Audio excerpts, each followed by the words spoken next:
Leah Slaughter. Hope you're having a fantastic Saturday morning. Very excited to start our tenancy series for you today. We've got a fantastic class schedule, although of course I say that every single week, but it really is just some amazing classes coming up. So before I get started, I just wanted to give you an idea of what we have upcoming. So this week we have what home buyers need to know about 5 major systems. And then on the 10th, we'll have an exclusive property webinar. On the 12th, our tenancy series will continue with repair negotiations. We'll be looking at what happens when things break in the property, how we try to mitigate different costs, and how we handle those tenant issues. September 15th, we're going to go over and continue our repairs series, looking at an appliance overview with a specific discussion of how we determine whether to repair or replace an appliance and when it's time to upgrade, and also what types of appliances we want to include and why we don't include other appliances. On the 16th, we're going to visit with Fidelity Home Warranty and discuss their new home warranty options and a lot of the price decreases that we are seeing on their new construction product. Another property webinar on the 17th. Our tenancy series will continue on the 19th, discussing deposit disputes, what happens when a tenant vacates and they don't agree with the itemization of deposit and charges. The 22nd will be with Will Clark talking about how to expertly sell your investment property. And then finally on the 24th, we will have another exclusive investor real estate property webinar. So fantastic schedule for September. And then again in October, we're going to have a continuation of our series as we move forward, finishing those out. Before I get started on our class, as always, everything I'm going to talk about today is my best guess, my best guidance based on years of experience, my own investment property journey, and certainly ownership and operation of a large real estate and property management firm. I do not have a crystal ball. Everything that I tell you is to guide you and to help you on your investment journey, but certainly there are no guarantees in life, and there are certainly no guarantees in business or real estate. So as always, consult with those in your life who you trust and the people who you use to help guide you along your journey in investment property ownership. And of course, we are one tool in that toolbox for you. But again, no crystal ball. So before I go and start talking about lease terms, I wanted to make sure I'm clear on what type of lease we are discussing. So the leases that we use are the Texas Realtor residential lease, and there's slight variations between the single family and the multifamily. If you did not check out my Pitfalls on Property Management class a couple of months ago, you can go on YouTube or on any of our podcasts to catch a more thorough overview of that lease page by page, and also a discussion of the addenda that we use and how we utilize that lease in our day-to-day management of a real estate property. But today, what we're going to talk about is a lot of the different considerations that go into these leases, the terms that we like to see, how we determine lease terms, and all sorts of different things. But for a very in-depth look of the terms specific to the leases that we use, that class is fantastic. I teach it every year. So let's get started talking about who pays for what. This is a big misconception because not every state is the same, and our lease is very landlord weighted. So you'll notice here that I have T's to represent tenant and O to represent owner. So when we look at lawn and shrubs and trees and fertilization, this is all lumped into one section under the lease. And there's a misconception that tree trimming specifically is not a tenant responsibility. Now, as you'll see here, the left column is going to be our single family lease. And so when I say single family, in this instance, I mean a single family house. And when we're talking multifamily, we are talking either a duplex, a triplex, a fourplex, or a multifamily apartment. So traditionally, when we talk about multifamily, we're talking more than 4 units. However, when we look at a lease, it really has to do with how the property is laid out. So if you have a townhome, that may be treated like a multifamily because it does have shared amenities and shared yard space. And so it would be very different than dealing with a house that has a private yard. And so one of the things that we do when we draft a lease, either when we take over a property and we're doing a new lease for an existing tenant, or when we have a new tenant moving into a property, is we look at the layout of the property, if it's not a house, to determine what lease fits best. If it is a 5+ unit property, it will always be a multifamily lease. Now, lawn, shrubs, trees, and fertilization all go together. So the tenant is responsible in a single family property to mow the lawn, fertilize the yard, trim the trees, trim the shrubs, take care of pulling weeds out of the yard, all those different things. And so that's why when you're seeing our walkthrough reports, often you'll see us notate that the tenant is not keeping the flower bed clean or they're not trimming the trees. And if at all possible, we will make the tenant responsible for those items. Now, there's some things that are more of a gray area, and specifically act of God. If we have straight line winds come through and it blows down a tree and it takes out the fence, that's not the tenant's responsibility. But certainly if there's a dead limb on the tree, generally that's going to be a tenant responsibility, assuming that they didn't just move in and it was maintained up until that point. Pest control, similarly, is also a tenant responsibility. Many owners come to us and they want to offer routine pest control for their tenant, and my answer to that is always no. Because although it seems like it's a great thing to do as an incentive to your tenant, the problem is you become responsible for outbreaks. So if that pest control is inadequate, or you get a roach infestation or whatever, or God forbid the tenant has a guest that brings in bed bugs, the last thing you want is responsibility for that. And so pest control is a tenant responsibility. Now, if we run into carpenter ants, termites, something like that, that's going to be something the owner is going to be expected to take care of. But for routine bugs and ants and all of that, that is a tenant's responsibility. And I am actually a proponent of not spraying inside, and that's probably a shock to some of you, but I do not allow sprays inside my house because I know they're pretty much pointless. Now, exterior sprays, making sure there's not conducive conditions, i.e. wood up against a house, brush area or shrubs or whatever may be up against a house, those are things that we certainly don't want because they can bring pests into the property. But that is something that we're going to hold a tenant responsible for. Air filter changes in both single family and multifamily are absolutely the tenant's responsibility. Same thing with light bulbs. And people don't realize that a burned out light bulb can be something that can damage a fixture, cause a bulb to explode, specifically as we look at some of the CFL and other types of bulbs that have come into existence in all of this energy efficiency craze. Smoke detector batteries are a tenant's responsibility. Now, you'll notice that we check them at our walkthroughs, and we will change them and bill a tenant back or cite them to take care of it because we want to save them from themselves sometimes. But that is not our legal responsibility. That is our moral responsibility. And we choose to do that over, above, and beyond. The only responsibility that we have and you have as a landlord is to make sure that those are functioning prior to their move in. It is the tenant's responsibility after that. Now, if the smoke detector itself fails or it hits age, that's one of the other things that we are looking for, and then we will change that out. And that would be an owner responsibility. It's not the tenant's responsibility if that smoke detector reaches 10 years of age, which is generally when they do expire. A tenant is always responsible to carry renter's insurance, and we require them to carry both property coverage and liability coverage. And as it pertains to utilities, this is property by property. Sometimes we have a multifamily where there's shared water, and so the owner has to pay that water bill because there's not a separate meter for the tenant. And we're going to talk about how that works and what a RUB is later on. And then sometimes there's individual metering on multifamily, and owners are still paying those bills when they bring the property to us. So if you have been in that situation, you've heard me call you and go over the benefits of individual metering, why it's so important to have the tenants paying their own bills, and why all bills paid has really become a thing of the past. All bills paid buildings that you see left are traditionally because they are not individually metered. Now, one of the things that I do on my personal multifamily properties and acquisitions is we individually meter our properties whenever possible. So I've actually got 2 of my apartment projects going on right now that we're in the process of individually metering. And it cost me about $2,500 per unit to individually meter plumbing and electrical on one of my small apartments that I purchased in Sherman. And then in Greenville, it was cost prohibitive to individually meter the water system, but we are individually metering the electric. And that's only about $1,000 to $1,500 for me. So I'm going to talk a little bit more about that later, but definitely something to look at if you have a multifamily at getting individual metering, especially if you've already got multiple meters there, because that's the most expensive and the most time consuming, difficult piece because of working with the city and the expense of that. But again, something you can always reach out and we can speak more about in depth. So now when we look at the multifamily side, the things that are going to be different are going to be lawn care, because of course, if they're in an apartment, they don't have their own private yard, tenant's not going to be responsible for yard care. But again, going back to that townhome situation, there may be an HOA that takes care of that backyard. There may not be a backyard. And so it's very much case by case. Pest control, many cities require that the landlord take care of pest control in multifamily. And I would almost call that a standard.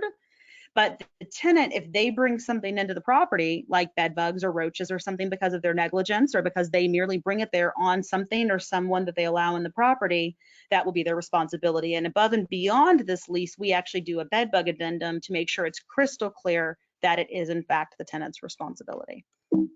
Now, let's talk about our favorite lease provisions, because there's a lot of reasons why I love the TAR lease. And again, if you listen to my class, I'm going to go over all of them. But these are just a handful of my favorite. Number one, access, and this is huge. The lease allows us to enter at any time with or without notice to survey property's condition, photograph the property's condition, etc. And so we do give every attempt to give access notice. And I'm going to mention walkthroughs here in a moment. We will attempt to let the tenant know that we are coming, but if we have a report of something going on in the property that is a detriment to the property or the health and safety of the property, we will show up unannounced if that's what needs to happen, and this lease allows us to do so. Many of you coming from California and New York, this is a provision that you don't get access to in your state frequently, and so it's something that a lot of people, they see this in the lease and it blows them away, but it certainly allows us to have the access and the oversight of the property that we could not otherwise have. Additionally, the lease we do includes a 60-day notice provision, which means that at any point during the lease, we can give the tenant 60-day notice once we're at the end of the primary term or the original lease term. And then similarly, they can give a 60-day notice. So that gives us a full 2 months to market that property for re-renting. Now, a great little side note to keep in mind is if you're putting the property up for sale, you actually can do that at any time during the lease, not just the last 60 days. So we can put a lockbox on the last 60 days and show the property when it's going back up for rent. But if you're going to be selling it to another investor or a homeowner or whatever the situation is, we can do that anytime during the lease, under the lease. The tenant also has a duty to report, meaning that if there is something going wrong in the property, a leak, something has happened, they have a responsibility to report it. And if they don't, we actually can, in many cases, hold them responsible for that. So if there's that pesky little water spot they see in that master bedroom that they ignore and they know it's leaking and they don't say anything, and then all of a sudden that ceiling caves in because they didn't report it for 3 months because they didn't want us coming to fix it, there is some grounds that we can hold them responsible for that. Same thing with leaks under the sink, running toilets, etc. As I mentioned, we have the right to put a sign and a lockbox on the last 60 days of the lease and at any time when you're going to be selling the property. And that allows us to use that lockbox for showings. Now, the tenant can opt out of having a lockbox on the door, but it does not opt them out of the responsibility to show it at all reasonable times. So even if they do pay the fee to have the lockbox taken off the property, then they have to make it accessible for every single showing at reasonable times. So generally, tenants don't opt into that. And if they do, they wind up putting the lockbox back on. As mentioned, we can make unannounced visits, and then also the lease gives us permission to do our walkthroughs. It doesn't specifically say walkthroughs, but it says that we can walk through to survey the property's condition at any reasonable time. So therefore, it gives us our ability to do what we need to do to check on the property and check on the tenant. It does outline that there are no high-risk insurance items. It doesn't word it that way, it just merely outlines the items, that they cannot make any changes to the property or any fixture additions to the property. So there's no playgrounds allowed, above ground pools, aggressive breed dogs, etc. There's actually a pet addendum that has to be added on to the lease, and the lease itself specifically says pets are not allowed. Now, I'm not going to go over service animals and emotional support animals in this class. I've got many others I've taught on that matter, but do keep in mind that if the tenant has an emotional support animal or a service animal, those are not pets, those are a tool, and therefore a pet addendum would not apply. Now, it does allow the re-renting period, which means that we get showings at the end of the lease, very important, and this is what allows us to keep our vacancy rate as low as it is. It also allows for tenant billbacks and lockout fees. So that means that if the tenant causes damages, we can bill it back to them as long as it's not normal wear and tear. And then in addition to that, if they lock us out of the property, they stand up a contractor for a confirmed appointment, etc., we can bill them a lockout fee and the cost that we incur for that. The lease also outlines that the mailbox rule does not apply to rent payments. And what that means is that if the tenant mails their rent on the 3rd, but we don't get it till the 6th, then it's due by the 3rd. That it is considered late, even though they had it in the mail by the end of the grace period. And that is because when it hits the mailbox is not considered received. That's called mailbox rule. And then finally, applications of funds. And what that means is that if the tenant has a past due balance for, say, repairs or utilities or whatever it may be, and they send in next month's rent, we have the ability to apply that to a past due balance for something else first. We do not have to apply it to rent first. So very, very important, if you have a tenant that has a balance for something you don't think you're going to be able to collect, we can apply it to that balance and then consider their rent late. Now, speaking specifically to evictions, and I'm going to go over how the lease is written and how it works in Texas, but keep in mind there are caveats right now because of the coronavirus.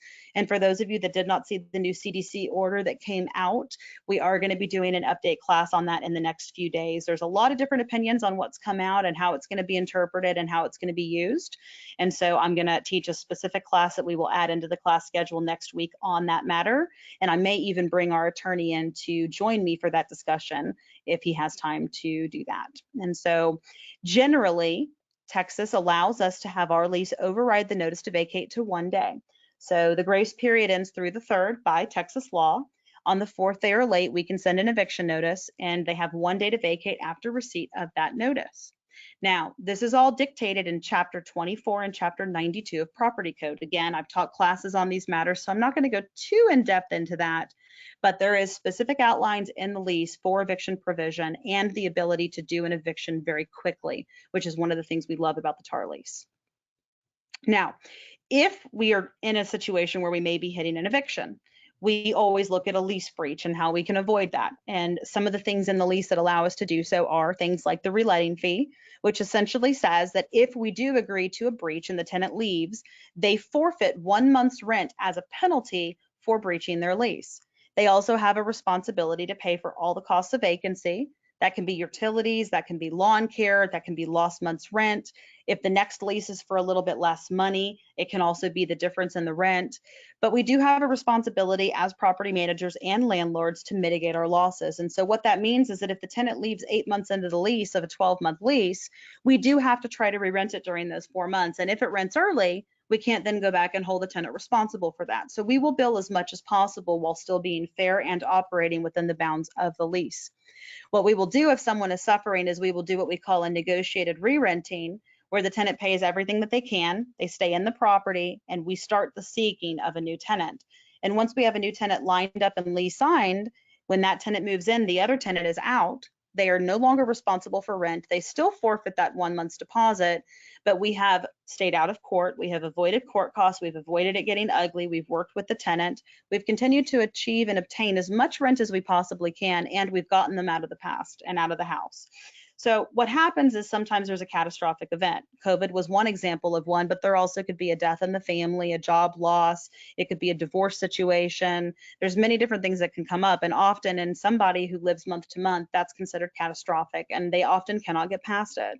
And so in that case, if they truly cannot afford the property, there's no reason in trying to make them stay because they won't be able to pay. So if we can work with them, avoid court, get them out, get someone new in place, and they forfeit their deposit as their reletting fee, plus they're still responsible for their damages, it's the best of all worlds. And that's one of the ways that we keep our vacancy rate and our eviction rate very low. Now, there are 3 ways that someone can break a lease without penalty, and that's going to be military orders. And then we typically get an average of about 45 days notice. There's specific wording on how that works. And again, I go over that in that lease class. Stalking, and then family violence. And those are the 3 ways that someone can breach the lease without specific penalties. Now, one of the things that people ask me about a lot is, why do you recommend a 1-year lease? So I wanted to take a few moments to talk about this. We do a lot of short-term leases, and those are going to be traditionally disaster housing clients, relocation clients, or corporate clients. So disaster housing is going to be someone who, say, their water heater burst and it was in the attic above their 2nd floor of a home that they own, and it flooded out the 2 floors below. And it's going to take 6 months to rebuild that house or to fix the damage. A firehouse could be another example.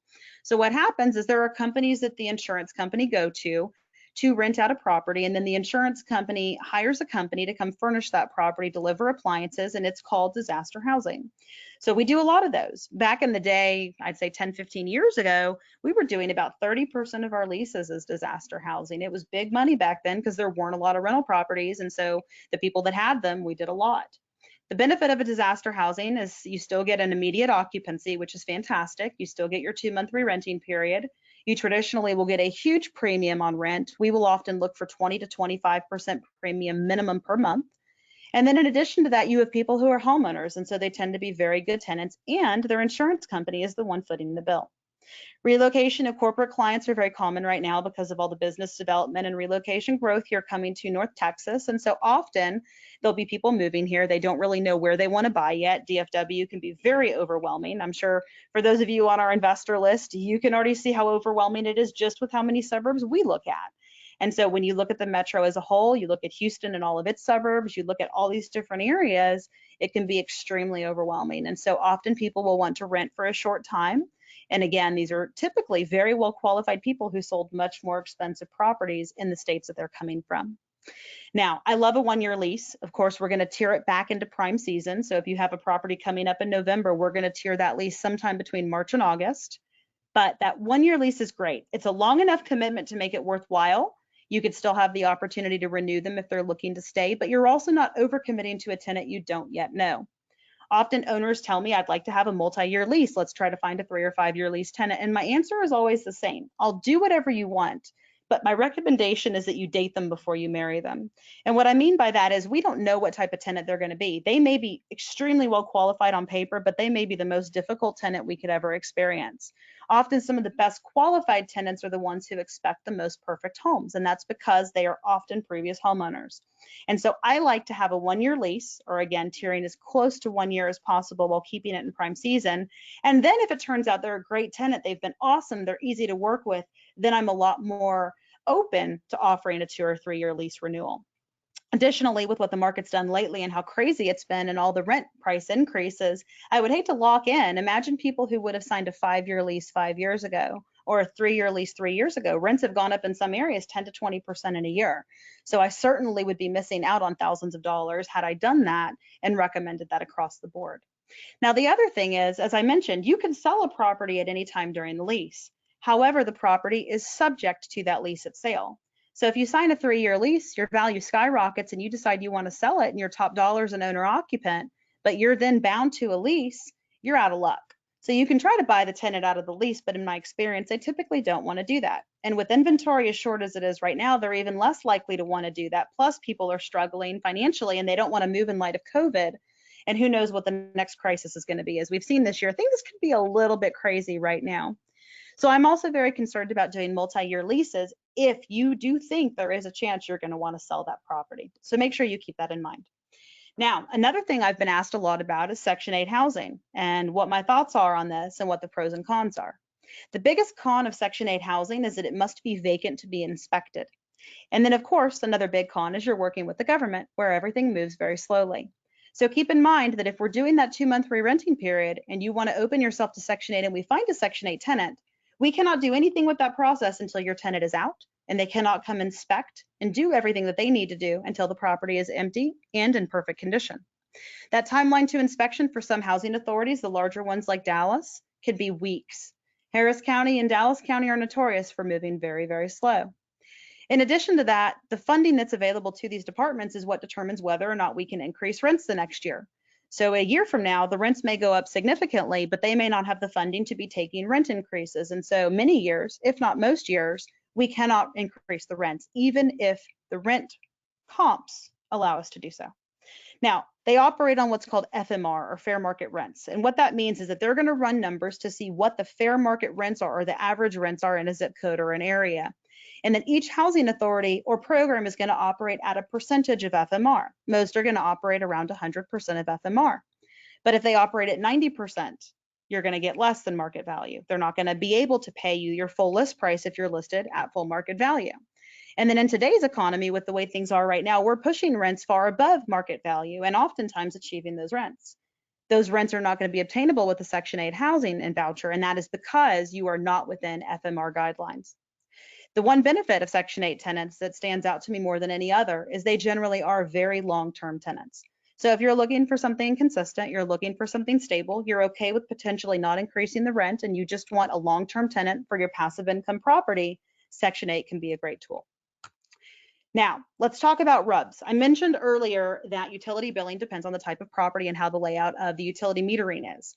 And so the one great thing about RUBS is that if you have a ratio utility and billing service, you can actually bill the percentage used back to your tenants. So if you have a common meter for water, you can either do a flat rate billing to your tenant or you can do a ratio billing. I'm a huge, huge fan of flat rate. It's easy, it's consistent, it's stable, it's in the lease, it's a set dollar amount, it's very black and white. But a lot of people like to use RUBS, and that's certainly something that we can work with as well. Now, as I mentioned, individual metering is always the best bet if you can do it and if it's worthwhile. It's often not as expensive as you think. If you have a pier and beam property, it can be very affordable. The break even in my experience on my own multifamily projects and my duplexes has been less than 24 months. So if you're going to keep your property 24 months or more, generally it's great to look at. But in addition to that, it also makes it more valuable because you're not going to have as many expenses. And so when you go to resell the property, multifamily is often driven in value by what the income is, and specifically net income as well. So if you no longer have those utility metering that you are having to pay for, often it will increase your value as well. So not only are you going to make more money every month, you also are not going to be responsible for the utility if the tenant doesn't pay, because the tenant is the one who has the bill. The tenant's the one who would go delinquent. And often it's going to increase the value of your property. So RUBS are kind of a no-brainer in my mind. All my contact information is here if you have any further questions on anything that I've discussed here. Otherwise, I hope everyone has a wonderful weekend, and I will look forward to speaking with everyone and doing our update and another class later on this week. Take care, stay safe, have a wonderful Saturday.